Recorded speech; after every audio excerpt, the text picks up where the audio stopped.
السلام علیکم ورحمۃ اللہ وبرکاتہ، نحمدہ ونصلی علی رسولہ الکریم، اما بعد فاعوذ باللہ من الشیطان الرجیم، بسم اللہ الرحمن الرحیم، رب اشرح لی صدری ویسر لی امری واحلل عقدۃ من لسانی یفقہوا قولی۔ قریب و مجیب پروگرام کے سلسلے میں آج ہم انشاءاللہ جادو سے بچنے کی اور جادو کے علاج کی دعاؤں کے بارے میں پڑھیں گے، اور یہ اس سلسلے کا دوسرا پروگرام ہے۔ تو کہہ دیجئے کہ بے شک میں قریب ہوں، میں پکارنے والے کی پکار کا جواب دیتا ہوں جب وہ مجھے پکارے۔ تو ان کو چاہیے کہ وہ میرا حکم مانیں اور مجھ پر ایمان رکھیں تاکہ وہ ہدایت پائیں۔ فاستغفروه ثم توبوا إليه إن ربي قريب مجيب۔ سو اس سے بخشش مانگو، پھر اس کی طرف پلٹ آؤ، یقیناً میرا رب قریب ہے، قبول کرنے والا ہے۔ الحمدللہ الحمدللہ العزیز الغفار، یقلب اللیل علی النہار ویقلب النہار علی اللیل، ان فی ذلک لعبرۃ لأولی الابصار، احمد ربی واشکرہ علی نعمہ التی لا یحصیہا غیرہ مما نعلم ومما لا نعلم، تقدست اسماء ربنا وعظمت صفاتہ، لا الہ الا اللہ الواحد القہار۔ تمام تعریفیں اللہ کے لیے ہیں جو ہر چیز پر غالب اور بہت بخشنے والا ہے۔ وہ رات کو دن سے بدلتا ہے اور دن کو رات سے بدل دیتا ہے۔ اس میں یقیناً اہل بصیرت کے لیے بہت بڑی عبرت ہے، سبق ہے۔ میں اپنے رب کی تعریف بیان کرتا ہوں اور اس کا شکر ادا کرتا ہوں ان نعمتوں پر جنہیں اس کے سوا کوئی شمار نہیں کر سکتا، کوئی گن نہیں سکتا۔ وہ نعمتیں جنہیں ہم جانتے ہیں اور وہ نعمتیں جنہیں ہم جانتے بھی نہیں ہیں۔ ہمارے رب کے نام بہت پاکیزہ ہیں اور اس کی صفات بہت عظیم ہیں۔ اللہ کے سوا کوئی معبود نہیں، وہ اکیلا زبردست ہے۔ اللہم صلی علی محمد وعلی آل محمد کما صلیت علی ابراہیم وعلی آل ابراہیم انک حمید مجید۔ اللہم بارک علی محمد وعلی آل محمد کما بارکت علی ابراہیم وعلی آل ابراہیم انک حمید مجید۔ دعاؤں کے پروگرام کے سلسلے میں آج ہم نظر بد سے حفاظت کی دعاؤں کے بارے میں پڑھیں گے۔ نظر کے لیے عربی زبان میں لفظ عین آتا ہے، العین، عان یعین سے ماخوذ ہے، اور یہ اس وقت بولتے ہیں جب کوئی کسی کو اپنی نظر لگا دیتا ہے۔ اس کی اصل حقیقت یہ ہوتی ہے کہ نظر لگانے والا کسی چیز کو پسند کرتا ہے، پھر اس کے نفس کی جو کیفیت ہوتی ہے، یعنی اس کے جو دل کی حالت ہوتی ہے، وہ اس کا پیچھا کرتی ہے۔ یعنی دیکھنے والا کسی چیز کو پسند کرتا ہے، اس کے دل کو اچھی لگتی ہے، اچھی لگنے کے بعد وہ اپنے دل میں کیا محسوس کرتا ہے؟ خوشی محسوس کرتا ہے، تعجب محسوس کرتا ہے، حسد محسوس کرتا ہے، دکھی ہوتا ہے، خوش نہیں ہوتا۔ تو یہ کیفیت اس نظر کے ذریعے اس چیز پر جا کر اثر انداز ہوتی ہے اور اس کے مطابق اس کو پھر تکلیف پہنچتی ہے یا فائدہ ہوتا ہے۔ نظر کا اثر شعاع کی طرح ہے، جیسے سورج ہے تو سورج کی شعائیں ہوتی ہیں، ریز ہیں، وہ ہم تک پہنچتی ہیں تو وہ ہمارے جسم پر اثر کرتی ہیں۔ حتیٰ کہ لیٹلی ایک شخص کا کہنا یہ ہے کہ اگر ہر روز کوئی شخص صبح 6 بجے سے لے کر 9 بجے کے بیچ میں سورج کی شعاؤں کو دیکھے، یعنی کہ سورج کو دیکھے، سورج کی شعاؤں کو دیکھے صرف 30 سیکنڈ کے لیے، تو وہ شعائیں اس کی آنکھوں کے راستے اس کے برین تک پہنچتی ہیں، یعنی وہ روشنی برین تک پہنچتی ہے، اور پھر برین کے وہ اسے ٹریگر ہوتے ہیں جس سے جسم میں کینسر سیلز جو ہیں وہ مرتے ہیں۔ یعنی ایک قدرتی علاج ہے یہ۔ لیکن عام طور پر کیا ہوتا ہے، لوگ اس وقت سو رہے ہوتے ہیں، اور اگر جاگ بھی رہے ہوتے ہیں، سردیوں میں تو خیر 9 بجے سورج ہی نکل رہا ہوتا ہے، یا بادل ہی ہوتے ہیں، نظر نہیں آتے۔ تو کہتے ہیں کہ اگر بادل بھی ہوں تو پھر ٹائم بڑھا دیں، 5-6 منٹ کر دیں، لیکن وہ جو صبح کی روشنی ہوتی ہے، مارننگ لائٹ جو ہوتی ہے، اس کو دیکھنا ضروری ہے، وہ فائدہ مند ہے۔ اب ہے تو وہ روشنی، لیکن وہ روشنی آپ کے اندر جا رہی ہے تو آپ کے اندر کو بھی متاثر کر رہی ہے، آپ کے لیے صحت کا باعث بن رہی ہے۔ تو اسی طرح جو چیزیں نگاہ کے ذریعے ہمارے جسم کے اندر جاتی ہیں وہ چیزیں ہماری شخصیت پر، ہمارے جسم پر، ہماری روح پر، ہمارے دل پر اثر انداز ہوتی ہیں، اور ہم عام طور پر اس کو سمجھتے نہیں ہیں۔ تو نظر لگانے والے کی آنکھ سے ایسی شعاع نکلتی ہے، ایسی ریز نکلتی ہیں جو نشانہ بننے والے کو نقصان دیتی ہیں۔ اب تو آپ دیکھیں مائکرو ویو میں بھی چیز جل جاتی ہے، صرف کیا ہے اس کے اندر، کوئی آگ تو نہیں لگی ہوئی، ریز ہیں، انویزیبل ریز ہیں۔ اسی طرح پتھروں کو توڑنے کے لیے بھی بعض ریز استعمال ہوتی ہیں، جیسے گال بلیڈر کے جو سٹونز ہوتے ہیں ان کو لیزر کے ذریعے ریموو کیا جاتا ہے۔ اسی طرح کچھ اور تھراپیز بھی لیزر کے ذریعے کی جاتی ہیں، یہ جو لیزر کے ذریعے بالوں کی جڑوں کو جلا دیا جاتا ہے۔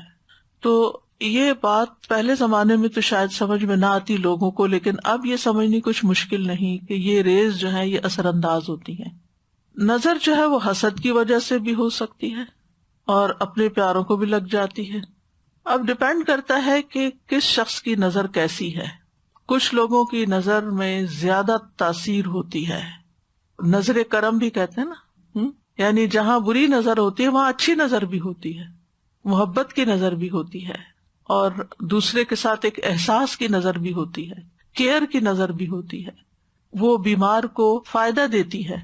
یعنی یہ نہیں کہ نظر صرف بری ہی ہوتی ہے، نظر اچھی بھی ہوتی ہے، لیکن جو شخص خبیث النفس ہوتا ہے، جو کسی کی خوشی پر، کسی کی نعمت پر خوش نہیں ہوتا، جو اللہ کی تقسیم پہ راضی نہیں ہوتا، اس کے اندر کی جو خباثت ہے اس کی نگاہوں کی ریز کے ساتھ دوسرے شخص کو متاثر کرتی ہے، اور جو شخص جتنا کمزور ہوتا ہے اتنا ہی پھر وہ وکٹم بن جاتا ہے۔ اسی لیے آپ دیکھیں کہ بچوں کو نظر زیادہ لگتی ہے، کیونکہ بچے ابھی کمزور ہوتے ہیں، ان کو نہیں پتا ایمان کیا ہے، ان کو نہیں پتا قرآن کیا ہے، ان کو ابھی کچھ پتا نہیں ہے، تو نہ وہ اپنے لیے کوئی دعائیں پڑھ سکتے ہیں اور نہ ہی وہ اپنے لیے کوئی دم کر سکتے ہیں۔ اسی لیے پیرنٹس کو چاہیے کہ وہ بچوں کی پروٹیکشن کا انتظام کریں، جیسے انہیں سردی گرمی سے بچاتے ہیں، بھوک سے بچاتے ہیں، نقصان دہ چیزوں سے بچاتے ہیں، بری کمپنی سے بچاتے ہیں، تو اسی طرح دعائیں اور اذکار پڑھ کر بھی ان کی پروٹیکشن کریں۔ حضرت ابراہیم علیہ السلام اپنے دونوں بیٹوں کے لیے دعا پڑھا کرتے تھے، اعوذکما بکلمات اللہ التامات من کل شیطان وہامۃ ومن کل عین لامۃ۔ اسی طرح نبی صلی اللہ علیہ وسلم حضرت حسن اور حسین پر، جبکہ ابھی وہ بچے تھے، ان پر بھی یہ پروٹیکشن کی دعا پڑھتے تھے نظر سے بچنے کے لیے۔ تو یہ جو نظر بد جس کو کہتے ہیں، جو انسان کو تکلیف دیتی ہے، اس میں بنیادی طور پر آنکھ کا ہی کردار ہوتا ہے۔ ابن القیم کہتے ہیں یہ زہریلے تیر ہوتے ہیں، یعنی نظر کے اندر سے جو ریز نکلتی ہیں وہ تیروں کی طرح ہوتی ہیں، جو نظر لگائے ہوئے شخص کی طرف حاسد اور نظر لگانے والے کے نفس سے نکلتے ہیں۔ کبھی اس کو یہ تیر لگ جاتے ہیں اور کبھی خطا بھی ہو جاتے ہیں۔ ضروری نہیں کہ ہر حاسد اور نظر لگانے والے کی آنکھ سے جو نکل رہا ہے وہ دوسرے کو نقصان بھی دے، باذن اللہ ہوتا ہے۔ ایک ہی شخص ہوتا ہے، 10 لوگوں کو دیکھتا ہے مگر ایک کو لگتی ہے نظر، سب کو نہیں لگتی۔ خوش ہو کے یعنی دوسروں کے لیے ہمدردی اور خیرخواہی رکھتے ہوئے کسی کو دیکھے گا تو انشاءاللہ فائدہ بھی ہوگا، کیونکہ بنیادی طور پر نگاہ اور دل کا بہت گہرا تعلق ہے۔ تو دل کے اندر سے دل کی جو کیفیت ہوتی ہے وہ ٹرانسفر ہوتی ہے نگاہ کے ذریعے، نظر کے ذریعے دوسرے شخص پر، یعنی وہ دوسرے کو جا کے متاثر کرتی ہے، دوسرے کو جا کے لگتی ہے۔ تو اسی لیے تزکیے کا حکم ہے۔ اگر تزکیہ نہیں ہے اور لوگوں کے لیے دلوں میں نفرت ہے، حسد ہے، تو پھر اسی طرح کی نگاہ بھی ہوگی، ویسے ہی آپ دوسروں کو دیکھیں گے بھی، اور دوسرے پھر اسی طرح کے ان کے اندر جذبات آپ کے لیے بھی پیدا ہوں گے۔ اور تو بہرحال نظر کا لگنا جو ہے یہ برحق ہے۔ نبی صلی اللہ علیہ وسلم نے فرمایا العین حق، صحیح بخاری کی روایت ہے۔ اس کا مطلب یہ ہے کہ یہ ایک ایسی حقیقت ہے جو ثابت شدہ ہے، واقعی ہے، یعنی اٹس اے ریالٹی۔ یہ صرف کوئی وہم و گمان کی بات نہیں کہ نظر لگتی ہے، بلکہ یہ ایک حقیقت ہے کہ ایسا ہوتا ہے۔ کفار اپنی نگاہوں کے ساتھ نبی صلی اللہ علیہ وسلم کو دعوت و تبلیغ کے کام سے روکنا چاہتے تھے، جس کا ذکر سورۃ القلم میں آتا ہے، وَإِن يَكَادُ الَّذِينَ كَفَرُوا لَيُزْلِقُونَكَ بِأَبْصَارِهِمْ لَمَّا سَمِعُوا الذِّكْرَ وَيَقُولُونَ إِنَّهُ لَمَجْنُونٌ۔ اور وہ لوگ جنہوں نے کفر کیا یقیناً قریب ہے کہ آپ کو اپنی نظروں سے گھور گھور کر ضروری پھسلا دیں جب وہ ذکر کو سنتے ہیں اور کہتے ہیں کہ یقیناً یہ تو دیوانہ ہے۔ یعنی وہ آپ کو ایسی نفرت بھری نگاہوں سے دیکھتے تھے جب وہ آپ کو قرآن پڑھتے ہوئے سنتے تھے کہ آپ پڑھنا روک دیں کسی طرح، یعنی اپنی نظروں سے آپ کو نقصان پہنچائیں۔ وہ تو اللہ تعالیٰ کی حفاظت تھی تو نقصان نہیں پہنچا سکتے تھے، لیکن ان کا مقصد یہی تھا. اور یہ بالکل ایسے ہی ہوتا ہے کہ اگر آپ کسی سے بات کر رہے ہوں اور دوسرا شخص نفرت سے آپ کو دیکھ رہا ہو یا غصے سے دیکھ رہا ہو تو آپ اپنا کانفیڈینس بعض اوقات لوز کر جاتے ہیں. حالانکہ وہ کہہ کچھ نہیں رہا ہوتا، لیکن صرف اس کے دیکھنے کا انداز ایسا ہوتا ہے جس کو گھورنا کہتے ہیں بعض اوقات، تو وہ یعنی آپ کو آپ کی بات سے ہٹا دیتا ہے، یا آپ کی کنوکشن لوز ہو جاتی. ابن عباس رضی اللہ عنہما اس کی تفسیر میں کہتے ہیں اس کا مطلب یہ ہے کہ وہ اپنی نگاہوں سے تمہیں نظر بد لگا دیں. ابن کثیر کہتے ہیں اس میں اس بات کی دلیل ہے کہ اللہ عز و جل کے حکم سے نظر کا لگ جانا اور اس کی تاثیر کا پیدا ہو جانا برحق ہے. اسی لیے اللہ سبحانہ وتعالیٰ نے نبی صلی اللہ علیہ وسلم کو حاسد کے حسد سے اور حاسد کے شر سے پناہ مانگنے کا حکم دیا. وَمِن شَرِّ حَاسِدٍ اذا حسد. تو عام طور پر جو نظر لگتی ہے وہ حاسد کی ہوتی ہے جو آپ کی نعمت پر خوش نہیں ہوتا. ابن قیم کہتے ہیں نظر بد کو لگانے کا اصل سبب اور بنیاد حسد ہے. اسی لیے بعض اذکار میں من حسد حاسد آتا ہے، یعنی حاسد جب حسد کرتا ہے اور اس کا حسد اس کی نگاہوں سے چھلکتا ہے اور وہ آپ کو تکلیف دیتا ہے، نقصان دیتا ہے، تو اس سے بھی اللہ تعالیٰ محفوظ رکھے. لیکن ضروری نہیں کہ صرف حسد کی بنیاد پر، بعض اوقات حسد کے علاوہ بھی، جیسے آگے میں وضاحت کروں گی کہ تعجب کی بنیاد پر، ایکسائٹمنٹ کی وجہ سے، محبت کی وجہ سے بھی نظر لگ جاتی ہے، جیسے ماں کی بچے کو لگ جاتی ہے. اور کبھی کسی انسان کی فطرت کی بنا پر، یعنی اس کے اندر جو ایک پوائزن ہے، اوور آل لوگوں کے بارے میں ایک تلخی ہے، ایک فطرت میں وہ بخیل ہے یا کسی کی خوشی پہ خوش نہیں ہوتا، تو اس کی نظر بھی لگ جاتی ہے. ضروری نہیں کہ وہ آپ کی جان پہچان ہو. مثلاً آپ ٹریول کر رہے ہیں، آپ نے کوئی اچھی جیولری پہنی ہوئی ہے، اچھے کپڑے پہن کے بیٹھے ہیں، اچھا سا بیگ لے کے بیٹھے ہوئے ہیں، اور دور کوئی سیٹ پر بیٹھا آپ کے ساری حال و لیے کا جائزہ لے رہا ہے اور اس کو بالکل اچھا نہیں لگ رہا یہ سب کچھ، کیونکہ اس کے پاس یہ سب نہیں ہے. حالانکہ آپ کے بیچ میں کسی قسم کا کوئی تعلق رشتہ نہیں ہے، لیکن وہ صرف اپنی فطرت کی بنا پر آپ کو اپنی نگاہوں سے ایک طرح سے تکلیف دے رہا ہے ان انٹینشنلی، یعنی وہ اپنی فطرت سے مجبور ہے، اس کی نیچر ہے یہ کہ جب وہ کسی کے پاس کوئی اچھی چیز دیکھتا ہے تو اس کو بہت برا لگتا ہے. تو کسی کی بھی خوبی دیکھ کر جو برا خیال انسان کے اندر پیدا ہوتا ہے وہ عام طور پر حسد کہلاتا ہے. ماہرین نفسیات بھی کہتے ہیں کہ انسان اپنے ارادے، خواہش اور توجہ کے ذریعے دوسروں پر بہت جلد اثر انداز ہو سکتا ہے.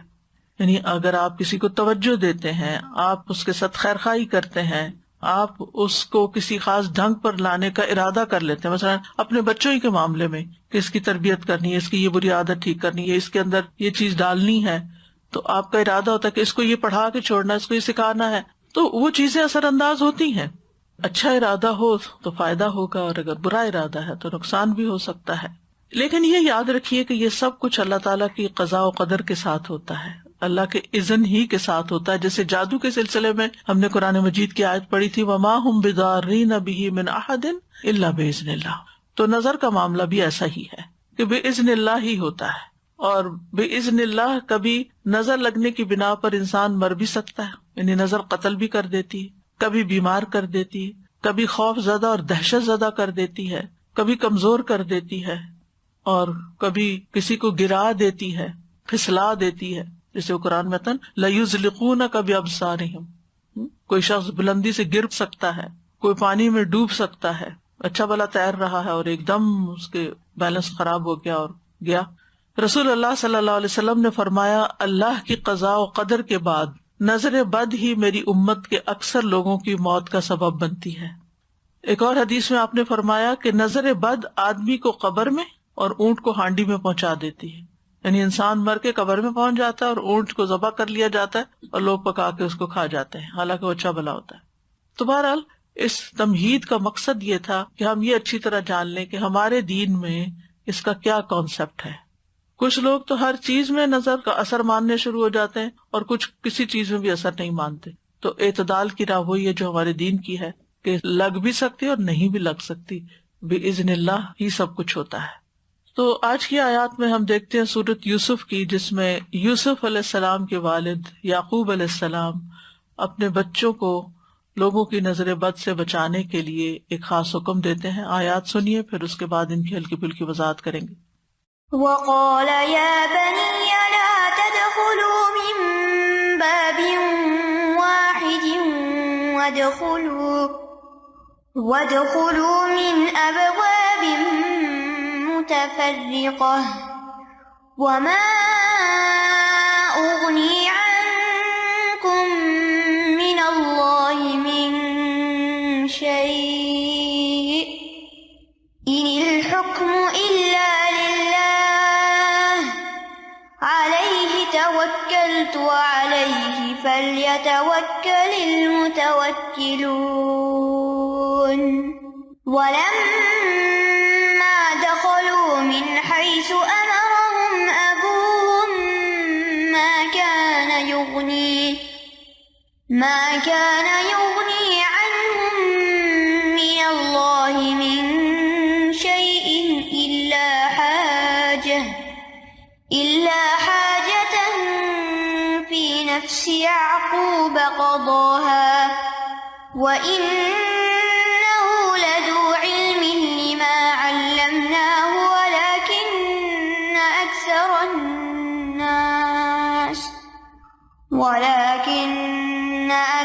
الناس لا يعلمون.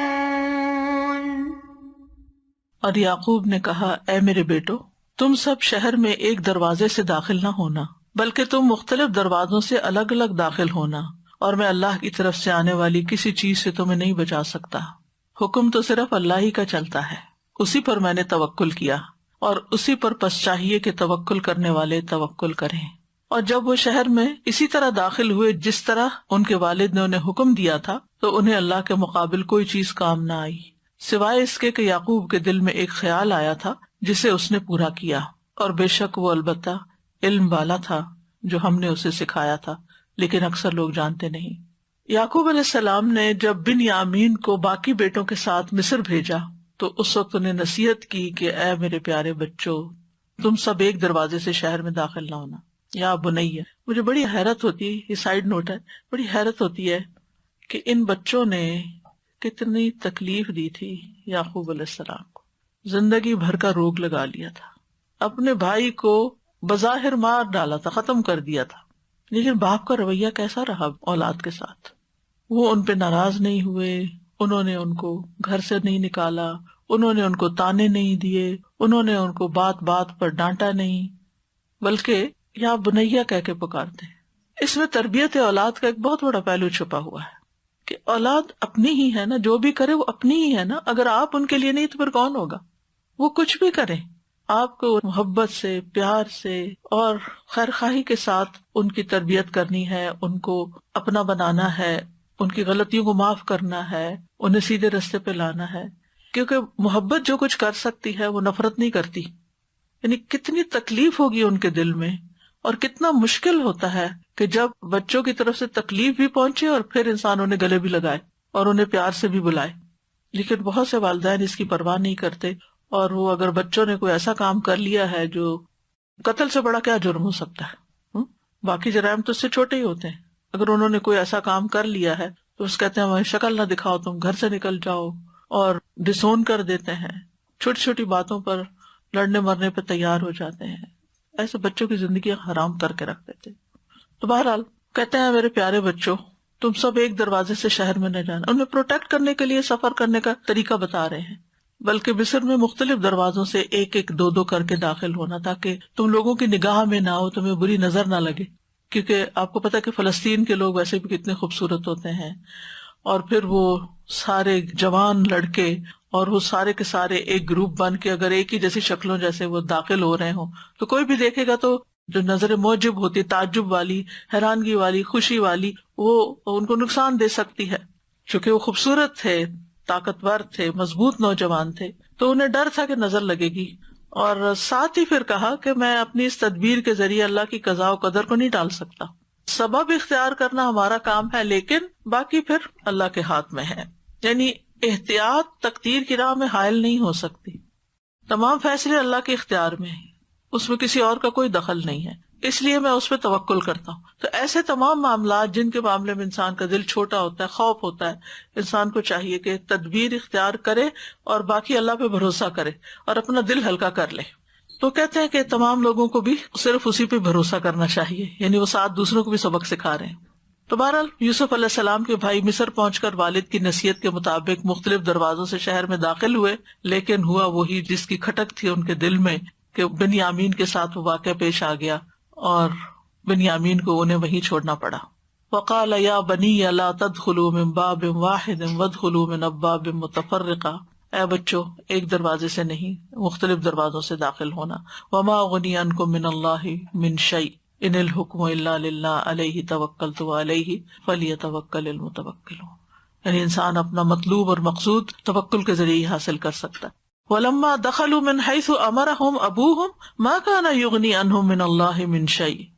تو پھر جب وہ اسی طریقے پہ داخل ہوئے جس پہ ان کے والد نے انہیں گائیڈ کیا تھا، لیکن وہ تدبیر ان کے کام نہ آئی.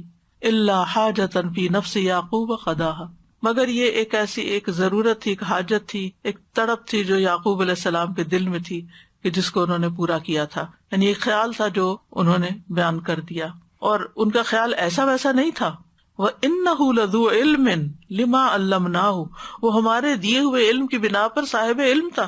اس نے علم کی بنا پر یہ بات کہی تھی. یہ ہے اہم نقطہ کہ ان کو پتا تھا کہ نظر لگتی ہے، اور انہوں نے علم کی بنا پر ہی تدبیر اختیار کی تھی، اور علم کی بنا پر یہ کہا تھا کہ اللہ کی تقدیر کو میں نہیں ٹال سکتا، اور علم کی بنا پر ہی کہا تھا کہ توکل کرنا. اور ساتھ ہی کہتے وَلَٰكِنَّ أَكْثَرَ النَّاسِ لَا يَعْلَمُونَ، اللہ تعالیٰ فرماتے کہ اکثر لوگ یہ حقیقت جانتے نہیں کہ اللہ پر بھروسہ کرنے کا مطلب نہیں سمجھتے، اور وہ سمجھتے کہ پھر کوئی تدبیر اختیار نہیں کرنی چاہیے. بھروسہ کرے لیکن اسباب بھی اختیار کرے. تو ان آیات سے جو بات خاص طور پر پتہ چلتی ہے وہ یہ ہے کہ نظر بد کا وجود ہے، اور اس سے بچنے کے لیے اسباب اختیار کرنے چاہیے، تقدیر پر بھی یقین رکھنا چاہیے، خالص توحید کی طرف توجہ دینی چاہیے. وما اغنی عنکم من اللہ من شیء، میں پیغمبر ضرور ہوں لیکن اللہ کے فیصلے میرے ہاتھ میں نہیں ہیں، اللہ کی تقدیر سے میں تمہیں نہیں بچا سکتا.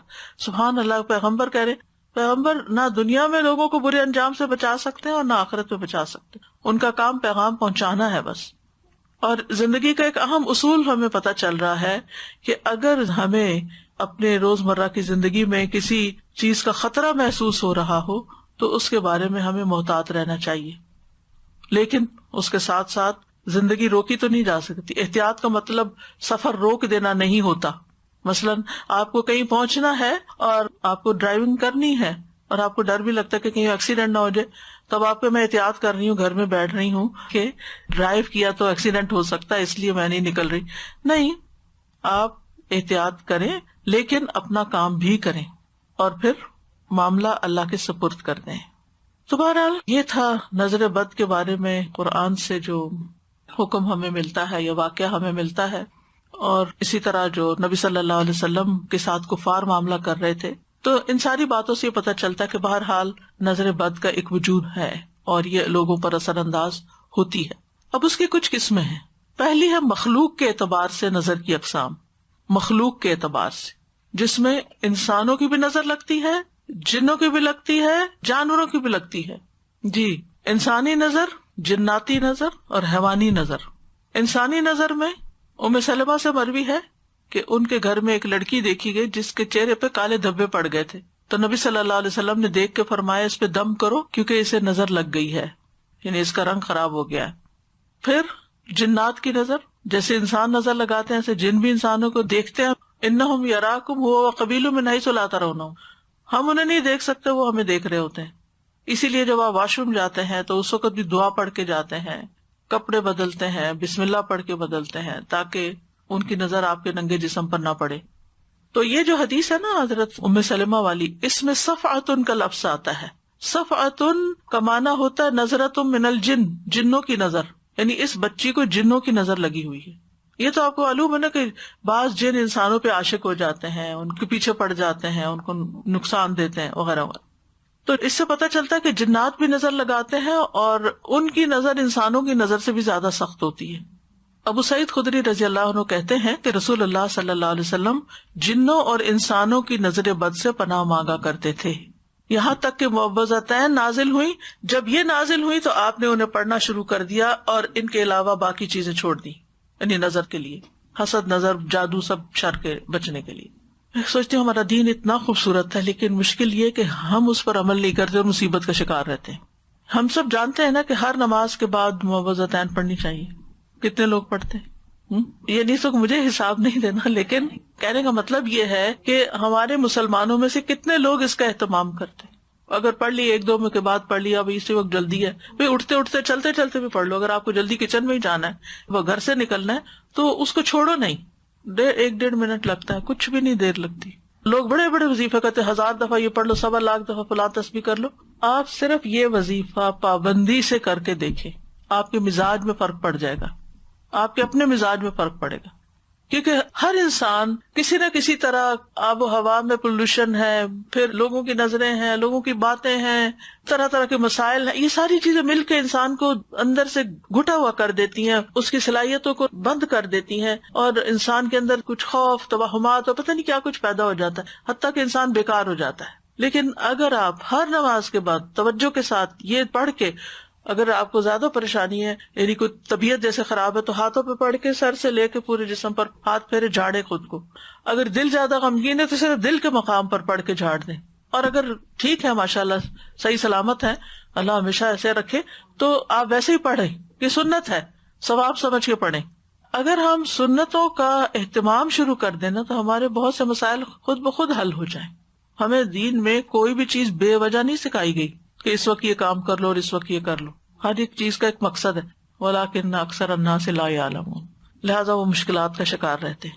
پھر آپ دیکھیے کہ تیسری ہے حوانی نظر. جیسے آپ نے گھر میں پیٹ رکھا، بلی ہے مثلا. اچھا، اب یہ ہے آپ خود کھانا کھا رہے ہیں، اب بلی آپ یوں بیٹھ کے دیکھ رہی ہے، تو آپ دیکھیں کہ ان کو تو دکھ ہوگا کہ مجھے کیوں نہیں دے رہے، یا مجھے تو ایک بدمزہ کھانا دے دیتے ہیں اور خود مزے مزے کے خوشبو والے کھانے کھاتے ہیں. تو اسی طرح کو طوطا، کبھی طوطا چشم سنا ہے؟ طوطا رکھا ہوا آپ نے گھر میں، تو وہ آپ کو گھور گھور کے دیکھ رہا ہے. تو ان کی نظروں کا بھی شر ہوتا ہے جب وہ آپ سے ناراض ہوتے ہیں. مرغیاں رکھی ہوئی ہیں یا اور اسی طرح کے جانور ہو سکتے ہیں، تو ان سب کو بھی خوش رکھنا اور ان کے بھی شر سے محفوظ رہنا جو ہے وہ بھی ایک کام ہوتا ہے. کچھ لوگ کتا پال لیتے. ہم نے کبھی سوچا کہ کیوں منع کیا کہ کتا اندر نہ رکھو؟ کوئی وجہ ہوگی نا، کوئی اس کا نقصان یا شر ہوگا نا جس کی وجہ سے ہمیں منع کیا گیا. لعاب دہن کا تو ہم سب کو پتہ ہی ہے کہ اس کے اندر ایسی چیزیں ہیں کہ جو نقصان دیتی ہیں، لیکن اس کے علاوہ اس کی نگاہوں کا بھی شر ہو سکتا ہے، اور یہ بھی اس کی فطرت کہ ہو سکتا ہے کسی وقت وہ غصے میں آ جائے اور آپ ہی کو چیٹ پھاڑ کرے. تو یعنی کہ آرگیومنٹ ہر وقت نہیں کرنی چاہیے، یہ کیوں منع کر دیا، ہمارے دین میں تو یہ بھی منع ہے اور وہ بھی منع ہے، زندگی مشکل ہے. بھئی کوئی تمہارے ہی فائدے کے لیے منع ہے، جو چیزیں منع ہے ان کو اللہ نے اس لیے نہیں بنایا کہ تم اپنے گھر میں رکھو ان کو، انہیں کسی اور کام کے لیے بنایا. بہرحال تو دوسرا ہے تاثیر کے اعتبار سے نظر کی اقسام، جس میں ایک خوشی یا تعجب والی نظر ہوتی ہے. جیسے آپ اپنے بچے کو دیکھتے ہیں کہ ماشاءاللہ بہت اچھا ہے، پیارا ہے، اور آپ کی ہر بات مان لیتا ہے، نماز بھی پڑھ لیتا ہے اور بھی کام کرتا جا رہا ہے، تو آپ بہت خوش ہو جاتے ہیں اس سے، اور یکا بگڑ کے بیٹھ جاتا ہے، نمازیں چھوڑ دیتا ہے، غلط سلط کام کرنے لگتا ہے، تو آپ کو سمجھ نہیں آتی کہ اس کو کیا ہو گیا. کئی ماؤں کو آپ نے کہتے ہوئے سنا گا یہ میرا بچہ سب سے شریف بچہ تھا اور یہی مجھے سب سے زیادہ ستا رہا ہے. تو اس میں ایک وجہ ہو سکتی ہے کہ یعنی نظر لگی ہوئی اور آپ ہی کی اپنی لگی ہوئی. وہ حسد کی نظر نہیں ہوتی، وہ پیار کی نظر اور تعجب کی نظر، خوشی کی نظر. کیونکہ آپ نے جب دیکھا تو اللہ کا نام نہیں لیا، بارک اللہ نہیں کہا، کوئی دعا نہیں دی، الحمدللہ نہیں کہا. کیونکہ جب ہمیں نعمتیں اوپر تلے ملنے لگتی ہیں نا، تو ہم سمجھتے ہیں کہ یہ ہماری کوششوں کا نتیجہ ہے، یا ہمیں الحمدللہ کہنے کی توفیق نہیں اس وقت ہوتی، یا بارک اللہ نہیں کہتے، یا لا حول ولا قوة ماشاء اللہ نہیں کہتے. وہ باغ والے کا قصہ سورۃ الکہف میں آتا ہے نا، تو اللہ تعالیٰ فرماتے ہیں وَلَوْلَا إِذْ دَخَلْتَ جَنَّتَكَ قُلْتَ مَا شَاءَ اللَّهُ لَا قُوَّةَ إِلَّا بِاللَّهِ إِن تَرَنِي أَنَا أَقَلَّ مِنْكَ مَالًا وَوَلَدًا. جب تو اپنے باغ میں داخل ہوا تو نے یہ کیوں نہ کہا ما شاء اللہ لا قوت الا باللہ. اپنا باغ ہے، اپنا گھر ہے. کبھی ایسا ہوتا ہے نا کہ آپ سارا گھر خوب صاف کر لیتے ہیں، چمک اٹھتا ہے، آپ ہر چیز نئے سرے سے جگہ بدل کے رکھتے ہیں، تو ایسا لگتا ہے کہ نئے گھر میں آ گئے. تو اس وقت ہم دیکھا میں نے کتنی محنت کی، دیکھا میں جب دل خوش ہو تو ماشاء اللہ کہیں، اپنا گھر دیکھ کے بھی ماشاء اللہ کہیں، اپنی شکل دیکھ کے ماشاء اللہ کہیں اگر بہت اچھی لگ رہی. اکثر لوگوں کو شکوہ ہی رہتا ہے. پھر اسی طرح محبت کرنے والے کی نظر لگنا. ابن حجر کہتے ہیں نظر کبھی خوشی اور تعجب کی صورت میں بھی لگ جاتی ہے، اگرچہ وہ حسد کے بغیر ہی کیوں نہ ہو، اگرچہ وہ کسی محبت کرنے والے کی طرف سے ہو، اگرچہ وہ کسی نیک آدمی کی طرف سے ہو. اور اگر کسی آدمی کو کوئی چیز اچھی لگے تو اس کو فوراً اس چیز کے لیے برکت کی دعا کرنی چاہیے جو اس کو اچھی لگی ہے، یہ اس کی طرف سے دم ہو جائے گا. یعنی کسی نے کوئی اچھی بات کہی، کوئی اچھا کام کیا، فوراً کہیں بارک اللہ فیکم، اللہ تمہیں برکتیں دے، تاکہ وہ جو اچھا کر رہا ہے نا اس میں اور اضافہ ہو جائے، یہ نہ ہو کہ وہ پہلا بھی ہاتھ سے جائے. پھر ہے حسد کرنے والے کی نظر. یہ جو نظر بد ہے یہ حاسد اور خبیث نفس سے نکلتی ہے، اس کا مالک بھی خبیث ہوتا ہے، ایسی نظر والا. اور اس میں اصل میں نعمت کے ختم ہونے کی خواہش ہوتی ہے جو اللہ نے محسود کو دی ہے. جیسے اہل کتاب نبی صلی اللہ علیہ وسلم سے حسد رکھتے تھے اور کیا چاہتے تھے، لو یردونکم من بعد ایمانکم کفارا حسدا من عند انفسہم من بعد ما تبین لہم الحق. یعنی وہ کیا چاہتے ہیں کہ تمہارے ایمان کے بعد پھر سے تمہیں کافر بنا دیں اپنے دلوں کے حسد کی وجہ سے، اس کے بعد کہ حق ان کے لیے خوب واضح ہو چکا ہے. پھر ایک ہے بیمار کر دینے والی نظر، اور یہ وہ نظر ہے کہ جس کے لگنے سے انسان کے اندر جسمانی بھی اور روحانی بیماریاں پیدا ہو سکتی ہیں. نبی صلی اللہ علیہ وسلم نے فرمایا بے شک نظر بد آدمی کو اللہ کے حکم سے دیوانہ کر دیتی ہے، مجنون کر دیتی ہے، نفسیاتی مریض بنا دیتی ہے. پھر ہے العین المعطلہ متلفہ، کسی خاص عضو کو بیکار کر دینے والی نظر. یعنی جسم کا کوئی حصہ بہت خوبصورت کسی کو لگ رہا ہے اور وہ دیکھتا ہے تو وہ حصہ کام کرنا چھوڑ دیتا ہے، شل ہو جاتا ہے یا بیکار ہو جاتا ہے. پھر آگ والی نظر، مہلک نظر، اور یہ وہ قسم ہے کہ جس کو لگتی ہے اس کے اوپر فوری شدید ترین اثر ہوتا ہے. اسمائی کہتے ہیں میں نے ایک آدمی کو دیکھا، اس کی نظر بہت کثرت سے لگتی تھی. اس نے کسی گائے کے متعلق سنا کہ اس کو اس کے دودھ کی دھار کا نکلنا اچھا لگا، تو اس نے کہا ان میں سے کون سی گائے ہے؟ تو انہوں نے اس گائے سے توریہ کرتے ہوئے کہا کہ فلاں گائے ہے. کوئی اور گائے بتا دی، وہ دودھ والی نہیں بتائی کہ اس کو نظر نہ لگ جائے. ہوا یہ کہ دونوں ہی ہلاک ہو گئی، دودھ والی بھی اور دوسری بھی. میں نے اسمائی سے یہ بھی کہتے ہوئے سنا جب میں کوئی ایسی چیز دیکھتا ہوں جو مجھے اچھی لگتی ہے تو محسوس کرتا ہوں کہ میری آنکھوں سے ایک تپش حرارت نکلتی ہے، آنکھ میری گرم ہو جاتی ہے. اپنی فیلنگ، یعنی کہ ان کو یہ تھا کہ میری نظر لگ جاتی ہے. تو بعض اوقات کسی کو نہیں پتا کہ اس کی نظر لگتی ہے یا نہیں، لیکن بعض لوگوں کو خود محسوس ہو جاتا ہے کہ دیکھنے کے بعد اس کی آنکھیں جیسے جلن سی ہونے لگتی ہے نا آنکھوں میں، اس طرح کی کیفیت پیدا ہو جاتی ہے. جی السلام علیکم استاذہ جی. ایک صاحبہ خود کہتی ہیں کہ میری نظر بہت پتھر پہاڑ ہے تو مجھ سے سنبھل کے رہنا. تو ریئلی ان کو دیکھ ان کو فیل ہوتا ہے، بلکہ جب وہ کچھ بھی ایسے دیکھتی ہیں سب نے محسوس کیا ہے کہ نظر لگتی ہے ان کی، کیونکہ ان کے یہاں ایک ایکویریم تھا اور وہ فش بہت پھل پھول رہی تھی اچھی بہت. تو کہنے لگی کہ میں نے اس کو بولا بس تم جو ہے نا بہت کھا لیا تم بہت زیادہ اچھی ہو رہی ہے تو صبح مر جانا. اور یقین کریں وہ صبح میں فش ختم ہو گئی. اور ایک دن وہ آئی اور انہوں نے کہا وہ تمہارے گلاس کتنے پیارے ہیں، لیکن ماشاءاللہ نہ میں کہہ سکی، بھول گئی. اور تو صبح میں وہ دونوں گلاس جب ڈش واشر سے نکالے اسی کونے سے جہاں انہوں نے کہا تھا نا اس کے کونے کتنے پیارے ہیں جو اوپر کی، وہ دونوں ٹوٹے ہوئے تھے. تو ماشاء اللہ کہنا بہت بہت ضروری، اگر وہ نہیں کہہ رہی تو خود کہنا ضروری ہے. ماشاء اللہ. اب نظر لگنے کی وجوہات کیا ہوتی ہیں؟ پہلی بات یہ کہ جو کچھ ہوتا ہے اللہ کے حکم سے ہوتا ہے. ان الحکم الا للہ. اللہ سبحانہ تعالیٰ نے چونکہ یہ زندگی یہ دنیا آزمائش کے لیے بنائی ہے، تو جس طرح اور چیزیں کچھ ہمارے لیے بیماری کا باعث بنتی ہیں، وائرسز ہیں، بیکٹیریاز ہیں، جراثیم ہیں، ایسے ہی یہ چیز بھی امتحانوں میں سے ایک امتحان ہے، اللہ کے لشکروں میں سے ایک لشکر ہے. پھر اسی طرح یہ یاد رکھنا چاہیے کہ ما اصاب من مصیبت الا باذن اللہ، اللہ کے اذن سے ہی مصیبت آتی. پھر یہ کہ یہ تقدیر میں تکلیف لکھی ہوتی ہے، اس کا سبب بن جاتا ہے کوئی. نبی صلی اللہ علیہ وسلم نے فرمایا نظر لگنا برحق ہے، اگر کوئی چیز تقدیر پر غالب آ سکتی تو وہ نظر بد ہے. ایک وجہ یہ بھی ہے کہ انسان کی زندگی میں اذکار اور تلاوت اور اللہ کے نام کی کمی ہوتی ہے.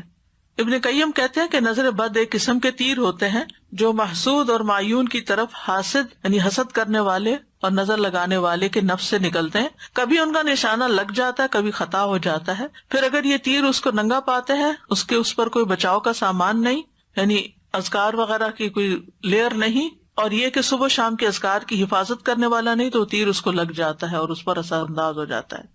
پھر اسی طرح یہ ہے کہ بعض اوقات اذکار وغیرہ پڑھنے کے باوجود بھی نظر لگ جاتی اور وہ انسان کا امتحان ہوتا ہے، تقدیر ہوتی ہے، آزمائش ہوتی ہے. اب اس کی علامات کیا ہوتی ہیں؟ کچھ تو جسمانی عوارض ہوتے ہیں، یعنی بیماریاں ہوتی ہیں، جیسے چہرے پہ دھبے پڑ جانا. وہ حضرت ام سلمہ والی حدیث میں جس بچی کے چہرے پر دھبے تھے سیاہ، تو نبی صلی اللہ علیہ وسلم نے اس کے لیے دم کرنے کا کہا. پھر بلا وجہ رونا آتے جانا، جیسے بچے بلا وجہ روتے چاہتے روتے، انہیں اٹھا رہے ہیں، بہلا رہے ہیں، کھلا رہے ہیں، پلا رہے ہیں، کچھ دے رہے ہیں، ان کو اثر ہی نہیں. اللہ اکبر. شاید آپ کو بھی کبھی یہ واقعہ پیش آیا ہو، بڑا بھی ہو سکتا ہے نا، بے وجہ رونا آتا چلا جاتا ہے، آتا چلا جاتا ہوتا ہے نا. یہ جو بچوں کا بلا وجہ روتے جانا ہے، اس کی دلیل یہ ہے کہ ایک مرتبہ نبی صلی اللہ علیہ وسلم تشریف لائے تو ایک بچے کے رونے کی آواز سنی. فرمایا یہ بچہ کیوں رو رہا ہے؟ کیا تم نے اس کو نظر بد کا دم نہیں کروایا؟ یعنی اس کو نظر لگی ہوئی ہے اس لیے رو رہا ہے.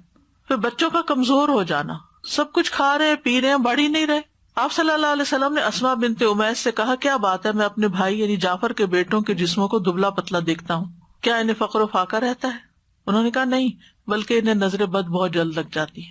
آپ نے فرمایا انہیں دم کرو. انہوں نے آپ کے سامنے چند کلمات پیش کیے تو آپ نے فرمایا انہیں دم کرو. نہیں ٹھیک ہے، یہ پڑھ کے دم کر دو.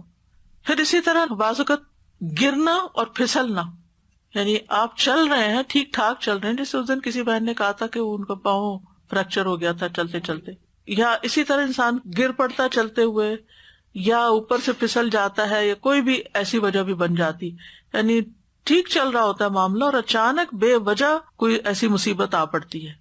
رسول اللہ صلی اللہ علیہ وسلم نے فرمایا بے شک نظر آدمی کو دیوانہ کر دیتی ہے اللہ کے حکم سے، حتیٰ کہ کبھی ایسا ہوتا ہے کہ وہ اونچی جگہ پر چڑھتا ہے پھر وہاں سے گر پڑتا ہے.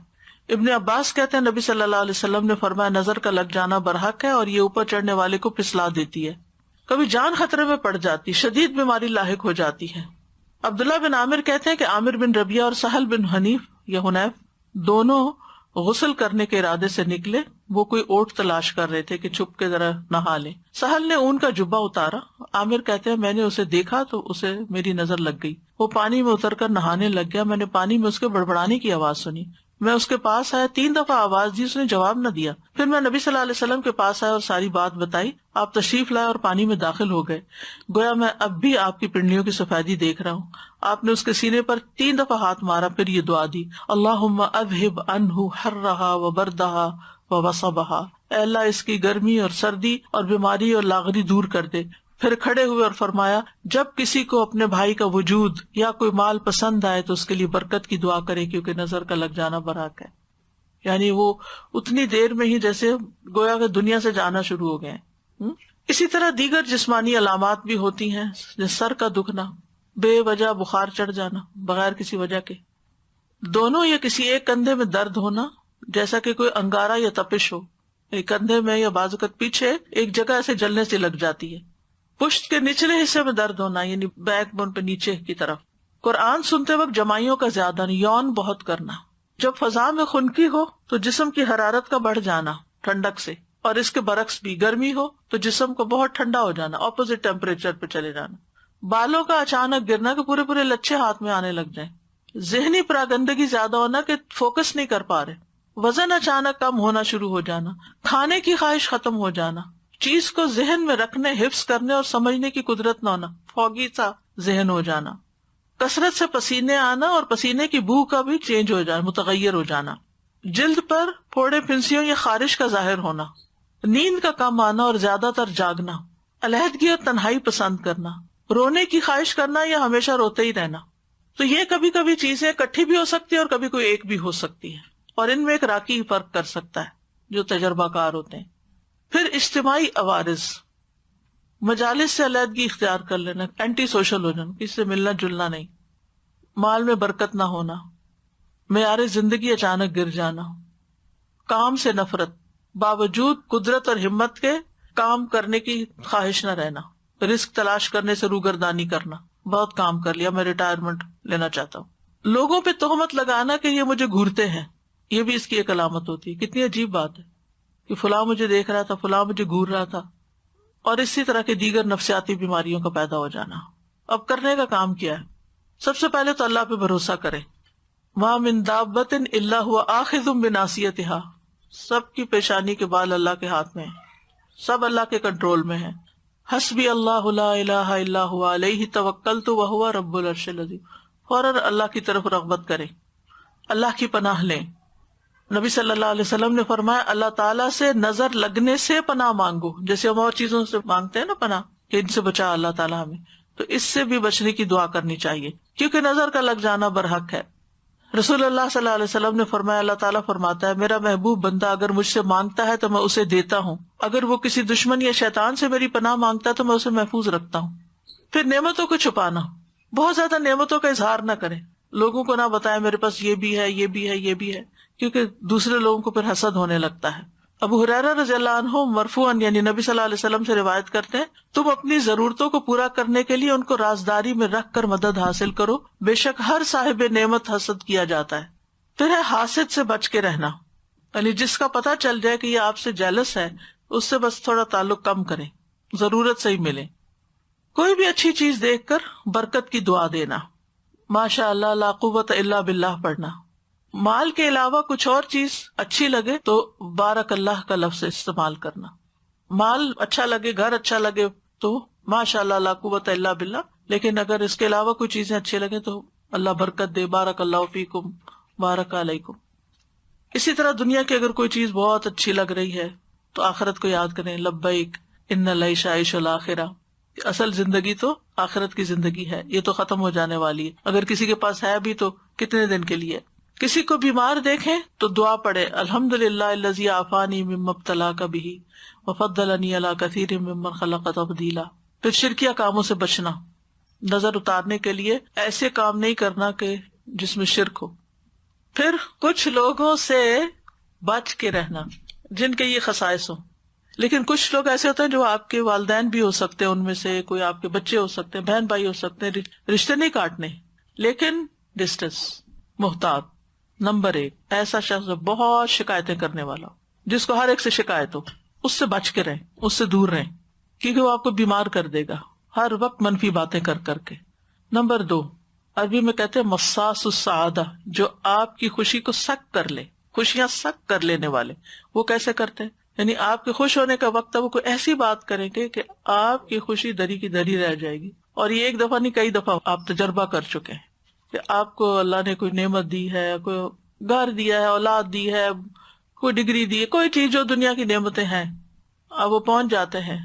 مثلا ہمیں تو تم نے پوچھا ہی نہیں تھا، ہمیں تو بتایا ہی نہیں تھا، یعنی ایسی بات کریں گے کہ آپ بھول ہی جائیں گے کہ آپ نے کس لیے لوگوں کو انوائٹ کیا تھا. پھر شک کرنے والے لوگ جو آپ کی ہر چیز پر شک کریں، آپ کہاں تھے، آپ کیا کر رہے تھے، آپ نے یہ کیوں کیا. اور خاص طور پر اگر ہسبینڈ شکی ہو یا بیوی، یہ نہیں صرف ہسبینڈ ہوتے ہیں، یقین کرے میں نے عورتوں کو زیادہ دیکھا ہے مردوں پہ شک کرتے ہوئے. کئی خواتین نے یہ مسئلہ مجھ سے پوچھا کہ ہم اپنے ہسبینڈ کے موبائل چیک کرتے ہیں، از اٹ اوکے؟ اگر آپ کو مصیبت میں پڑنا ہے تو کر لیں چیک.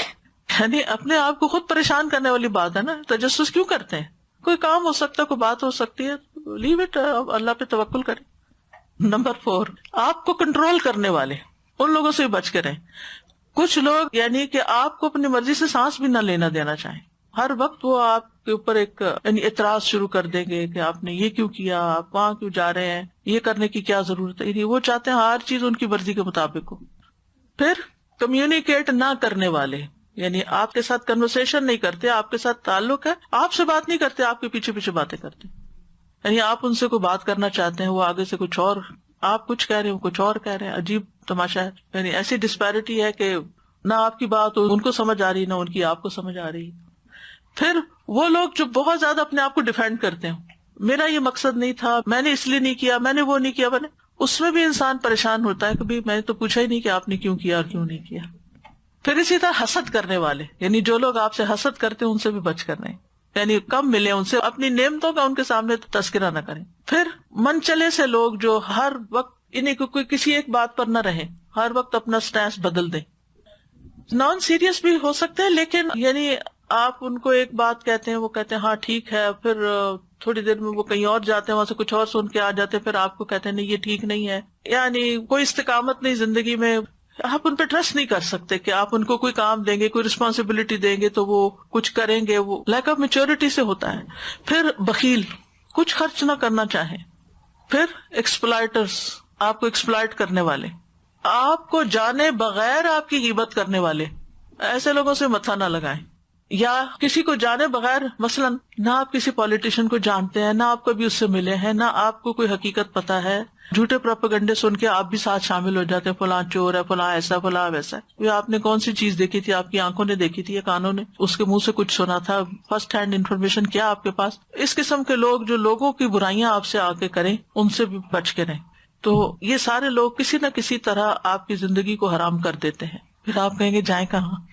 اگر ہمارے اندر اس میں سے کوئی چیز ہے تو اس کو باہر نکال دیں. دوسری بات یہ ہے کہ سبق اس سے یہ ملتا ہے کہ ٹو مچ سوشلائزنگ جو ہے وہ انسان کے لیے نقصان دہ ہے, کیونکہ ہم میں سے ہر ایک کے اندر ان میں سے کوئی نہ کوئی چیز ہو سکتی ہے نا, بلکہ ہے کسی نہ کسی درجے, تھوڑی صحیح زیادہ صحیح کرتے ہیں نا کچھ. تو پھر خواہ مخواہ کی یعنی انسان کی زندگی ضائع ہوتی ہے, وقت ضائع ہوتا ہے, صلاحیتیں ضائع ہوتی ہیں. بہتر ہے انسان کو پروڈکٹیو انسان بننے کے لیے اپنی زندگی کا کوئی گول رکھیں, اپنے آپ کو مصروف کریں اور کسی کام میں اپنے آپ کو لگا لیں تاکہ ان چیزوں سے آپ کو چھٹکارا ہو.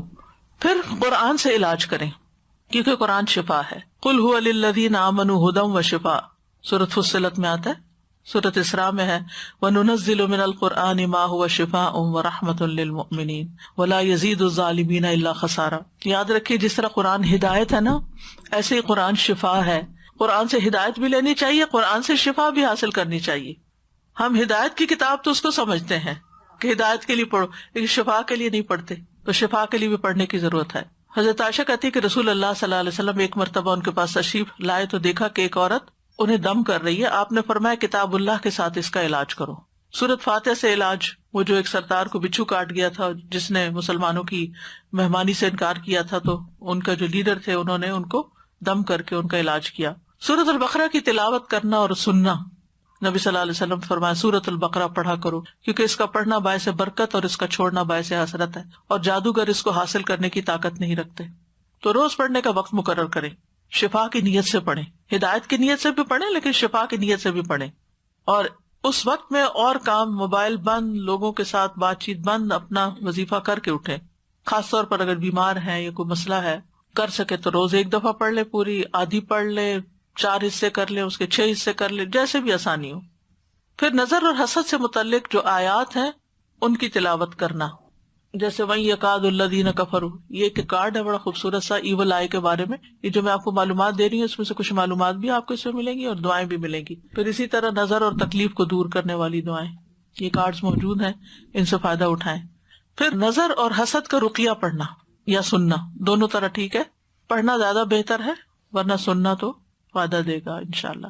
معوذتین, ہر نماز کے بعد لازم, صبح شام 3 بار, نمازوں کے دوران بھی. اسی طرح سورۃ الکافرون اور آیت الکرسی. آیات سکینہ صبح اور شام سننا. تیسرا ہے دعاؤں اور دم کے ذریعے علاج. صبح شام اذان کو تکرار کے ساتھ غور سے سننا. اب یہاں چونکہ اذان نہیں ہوتی کہیں, تو کمپیوٹر پہ لگا لیں اور اچھی طرح اس کو توجہ سے سنیں. اور اگر آپ مسجد جاتے ہیں تو اللہ کے لیے باتیں کرنے کی بجائے توجہ سے اذان سن کے جواب دے کے دعا کریں اپنے لیے, وہ قبولیت کا وقت ہوتا ہے. پھر اسی طرح نظر لگنے پر دم کرنا. حضرت عائشہ فرماتی کہ رسول اللہ صلی اللہ علیہ وسلم نے مجھے حکم دیا کہ نظر بد لگ جانے پر دم کر لیا جائے, بخاری کی روایت ہے. امر ان یسترقى من العین. یہ جو لوگوں میں غلط فہمی پائی جاتی ہے نا, کسی سے رقیہ نہیں کرانا چاہیے. اب یہاں پر آپ دیکھیں یہ حدیث ہے بخاری کی. حضرت عائشہ کہتی ہیں امرنی رسول اللہ صلی اللہ علیہ وسلم ان یسترقى من العین, مجھے نبی صلی اللہ علیہ وسلم نے حکم دیا کہ نظر بد لگ جانے پہ دم کر لیا جائے. یہ حکم ہے آپ کا کہ علاج کرو اس سے. مسلم کی روایت میں آتا ہے انس بن مالک رضی اللہ عنہ سے دم کرنے کے بارے میں, انہوں نے کہا بخار, پہلو کے پھوڑے اور نظر بد میں دم کرنے کی اجازت دی گئی ہے, یعنی اس کا علاج دم سے کر سکتے ہیں. ہاں, شرکیہ دم سے بچنا چاہیے. جس دم سے بچنے کا حکم ہے نا وہ شرکیہ دم ہے. عوف بن مالک کہتے ہیں ہم جاہلیت میں دم کیا کرتے تھے. ہم نے عرض کیا اللہ کے رسول صلی اللہ علیہ وسلم آپ اس بارے میں کیا فرماتے ہیں؟ آپ نے فرمایا تم اپنے دم میرے سامنے پیش کرو. کیا پڑھتے تھے؟ اور ایسے دم میں کوئی حرج نہیں جس میں شرک نہ ہو. یعنی اس کا مطلب کیا ہے پھر کہ وہ اگر قرآن اور سنت سے نہیں بھی لیکن الفاظ صحیح ہیں, اللہ کو پکارا جا رہا ہے, تو اس سے بھی دم کر سکتے ہیں, اس کی بھی اجازت ہے. کیونکہ بعض لوگ اس پہ اعتراض اٹھا دیتے ہیں, یہ جو آپ پڑھ رہے ہیں یہ سنت میں تو نہیں لکھا ہوا یہ لفظ. یعنی جب تھوڑا تھوڑا دین پڑا ہوتا ہے نا, پھر ہر چیز میں ہم آبجیکشن شروع کر دیتے ہیں, اس کی ڈیپتھ میں جائے بغیر, اس کے اصل مقصد کو سمجھے بغیر. نظر بد کا ایک خاص علاج غسل ہے.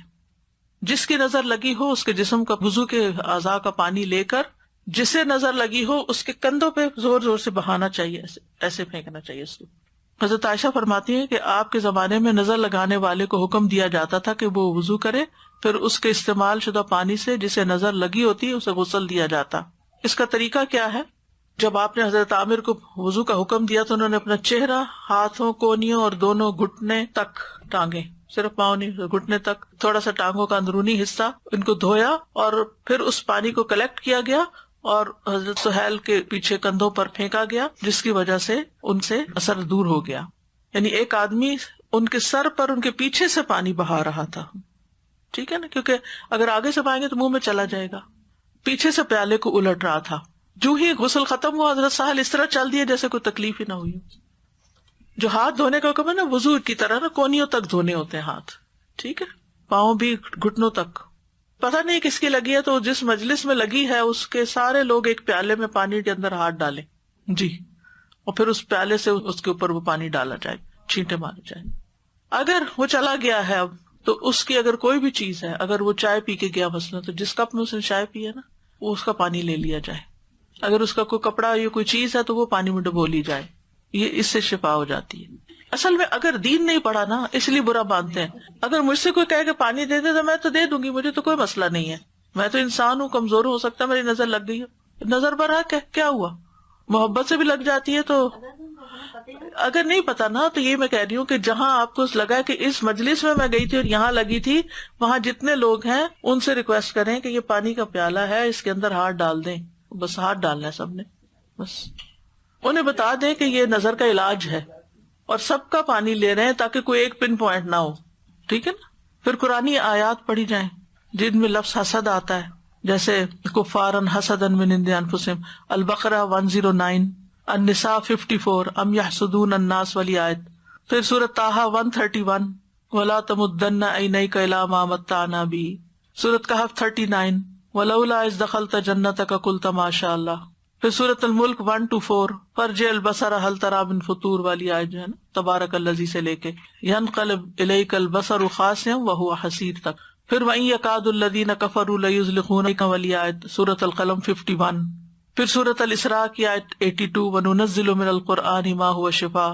پھر سورۃ الشعراء, وَإِذَا مَرِضْتُ فَهُوَ يَشْفِينِ. پھر سورۃ فصلت آیت 44, وَلَوْ جَعَلْنَاهُ قُرْآنًا أَعْجَمِيًّا. پھر مسنون دعائیں ہیں, اعوذ بکلمات اللہ التامۃ من کل شیطان وہامۃ ومن کل عین لامۃ. میں پناہ لیتا ہوں اللہ کے پورے پورے کلمات کے ذریعے اور ہر ایک شیطان سے اور ہر زہریلے جانور سے, ہامہ, اور ہر نقصان پہنچانے والی بری نظر سے, لامہ. پھر اولاد کو اللہ کی پناہ میں دینا, جیسے نبی صلی اللہ علیہ وسلم صحیح بخاری کی روایت میں آتا ہے کہ حضرت حسن اور حسین کے لیے پناہ طلب کیا کرتے تھے, اعوذکما کہہ کے. اور یہ جو حامہ ہے نا, حامہ ہر موذی جانور ہوتا ہے, کیڑے مکوڑے, سانپ, بچھو وغیرہ ساری چیزیں آ جاتی ہیں اس میں. پھر صحیح مسلم کی روایت میں بسم اللہ ارقیک من کل شیء یؤذیک من شر کل نفس وعین حاسد اللہ یشفیک بسم اللہ ارقیک. دوسرے کو آپ دم کریں. یہ جبریل علیہ السلام نے نبی صلی اللہ علیہ وسلم پر دم کیا تھا. اب وہ جو لوگ کہتے ہیں دم نہیں کرانا چاہیے, تو پھر آپ انکار کر دیتے جبریل میں نے تو نہیں کرانا, تو میں ویسے ہی ٹھیک ہو جاؤں گا. سنن ابن ماجہ کی روایت ہے, نبی صلی اللہ علیہ وسلم کی خدمت میں جبریل حاضر ہوئے علیہ السلام, کہنے لگے اے محمد کیا آپ بیمار ہیں؟ آپ نے فرمایا جی ہاں. تو انہوں نے کہا بسم اللہ ارقیک من کل شیء یؤذیک من شر کل نفس او عین حاسد اللہ یشفیک بسم اللہ ارقیک. اللہ کا نام لے کے رقیہ کیا. ارقیک کا مطلب میں تمہیں رقیہ کرتا ہوں, دم کرتا ہوں. تو شرعی رقیہ کرانا جائز ہے. صحیح مسلم میں ہے بسم اللہ یبریک ومن کل داء یشفیک ومن شر حاسد اذا حسد وشر کل ذی عین. اللہ کے نام کے ساتھ وہ آپ کو صحت دے اور ہر بیماری سے شفا دے, اور حاسد کے شر سے جب وہ حسد کرے, اور ہر بری نظر والے کے شر سے. حضرت عائشہ تو یہ کہتی ہے کہ صحیح مسلم کی روایت میں کہ جب کبھی نبی صلی اللہ علیہ وسلم بیمار ہوتے تو جبریل یہ پڑھ کر ان پہ دم کرتے تھے، یہ والی دعا. تو بسم اللہ یبری کا مطلب اللہ آپ کو شفا دے، بری کر دے اس سے. پھر امسح البأس رب الناس بیدک الشفاء لا کاشف لہ الا انت، اے لوگوں کے رب اس تکلیف کو دور فرما، شفا تیرے ہاتھ میں ہے، تیرے علاوہ کسی سے کہیں شفا نہیں مل سکتی. حضرت عائشہ کہتی ہیں میں رسول اللہ صلی اللہ علیہ وسلم پر نظر بد سے حفاظت کے لیے دم کرتی تھی. کرنے والا کون ہے اور کس پر کیا جا رہا ہے؟ جبریل کا تو سمجھ میں آتا ہے. حضرت عائشہ رسول اللہ صلی اللہ علیہ وسلم پہ دم کر رہی ہیں، تو مطلب یہ کہ عورت اپنے باپ کو، بھائی کو، بیٹے کو، شوہر کو دم کر سکتی ہے کہ میں رسول اللہ صلی اللہ علیہ وسلم پر نظر بد سے حفاظت کے لیے دم کرتی تھی، وہ اس طرح کہ میں اپنا ہاتھ ان کے سینے پر رکھتی اور یہ دعا کرتی امسح البأس رب الناس بیدک الشفاء لا کاشف لہ الا انت، اے لوگوں کے رب اس تکلیف کو دور فرما، شفا تیرے ہاتھ میں ہے، تیرے علاوہ اسے کہیں اور سے شفا نہیں مل سکتی. پھر ایک اور ہے اذهب البأس رب الناس اشف انت الشافی لا شفاء الا شفاؤک شفاء لا یغادر سقما، اے لوگوں کے رب اس تکلیف کو دور فرما، مجھے شفا عطا فرما، تو ہی شفا دینے والا ہے، تیرے علاوہ کسی کی شفا کچھ نہیں کر سکتی، ایسی شفا عطا فرما جو بیماری کا نام و نشان بھی نہ چھوڑے. اور پھر اس کے علاوہ کچھ اور مسنون دعائیں جیسے اللہم انی اسألک من الخیر کلہ عاجلہ وآجلہ ما علمت منہ وما لم اعلم واعوذ بک من الشر کلہ عاجلہ وآجلہ ما علمت منہ وما لم اعلم. اور اللہم انی اسألک من خیر ما سألک عبدک ونبیک واعوذ بک من شر ما عاذ بہ عبدک ونبیک. اللہم انی اسألک الجنۃ وما قرب الیہا من قول وعمل واعوذ بک من النار وما قرب الیہا من قول وعمل واسألک ان تجعل کل قضاء قضیتہ لی خیرا. تو یہ ہر قسم کے شر سے حفاظت کی دعا ہے. پھر اعوذ بکلمات اللہ التامۃ من غضبہ وشر عبادہ ومن ھمزات الشیاطین وان یحضرون، میں اللہ کے کامل کلمات کی پناہ میں آتا ہوں اس کی ناراضگی سے، اس کے بندوں کی شرارتوں سے، شیطانوں کے وسوسوں سے، اور اس بات سے کہ وہ میرے پاس آئیں. تو یہ ڈر اور گھبراہٹ کے وقت کی دعا ہے. نبی صلی اللہ علیہ وسلم صحابہ کو یہ سکھاتے تھے. اب کون انسان ہے جو کہے کہ مجھے کبھی گھبراہٹ نہیں ہوئی؟ بلا وجہ بعض اوقات بیٹھے بیٹھے گھبراہٹ شروع ہو جاتی ہے، سمجھ ہی نہیں آتی کیا وجہ ہوئی ہے. اس سے نکلنا بہت جلدی ضروری ہے، ورنہ یہ چیزیں انسان کے اعصاب کو کمزور کر دیتی ہیں. پھر اعوذ بکلمات اللہ التامات من شر ما خلق شام کے وقت 3 بار. اور کسی جگہ اگر پڑاؤ کرے، کسی جگہ پر جائیں تو وہاں بھی پڑھ لیں.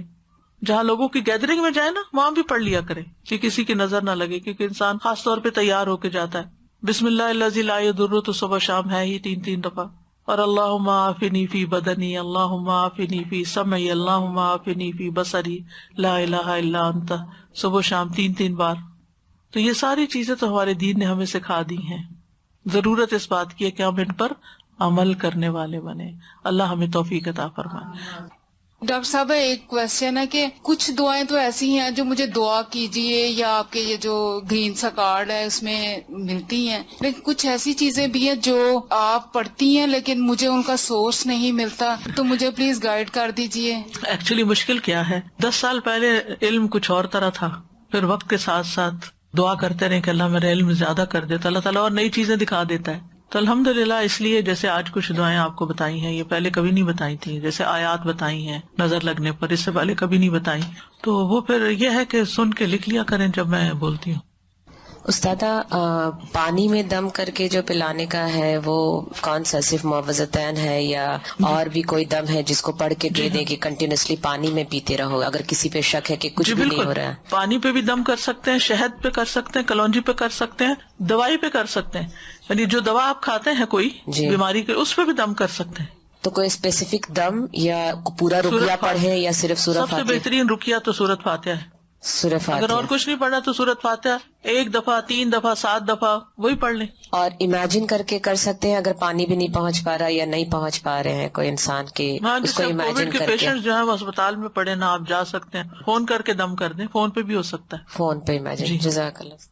تو سر جیسے ہم خود نہیں کر سکتے تو جیسے بہت لمبا رکیہ تو یوٹیوب کے اوپر رکیہ ہے، تو ایسے کر سکتے ہیں کہ پانی کی بوتلیں آگے رکھ دیں اور رکیہ چلتا رہے؟ وہ بھی چلتا رہے اور آپ بھی لیٹ جائیں اور بالکل بیچ میں کوئی ڈسٹربنس نہ ہو، کنٹینیوسلی وہ ہو اور پھر اس پانی کو استعمال کر لیں. جیسے استاذہ ایک بچی کا سنا ہے بہت ہی اچھے طریقے سے ان کا نکاح ہوا الحمدللہ، جوان دونوں، اور دونوں ایک دوسرے کو بہت پسند کرتے تھے، لیکن اچانک اتنا وہ بچہ ڈپریشن میں چلا گیا اور یہ بچی ڈپریشن میں چلی گئی اور ان کا ٹوٹنے کے اوپر آ رہا ہے. تو ڈیفینیٹلی ایسے ہی لگ رہا ہے کہ جیسے نظر، تو ان کو دم ہی کرنا چاہیے. بالکل.